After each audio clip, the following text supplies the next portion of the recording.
bulik mo, yun ang pinaka-sumikat na bulik sa kasaysayan ng sabong sa Pilipinas.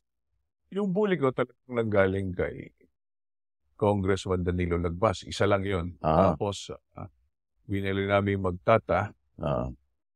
tapos yung nilaban namin nanalo. Mm, Medyo nabalda siya. Ang ginawa ko, kulang ako sa broodcock, ibinrake ko. okey. Nilagay ko sa yellow-legged hatch.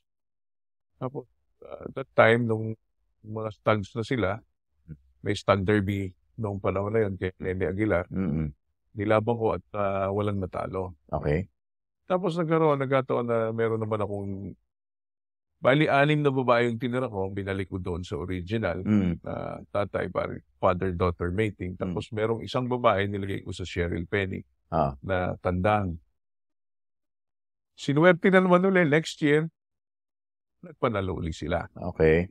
So, maraming naging interesado. Kumuha sa akin, sa mismong breeding pen ko, Mm. kumuha sa akin si Boy Sauco.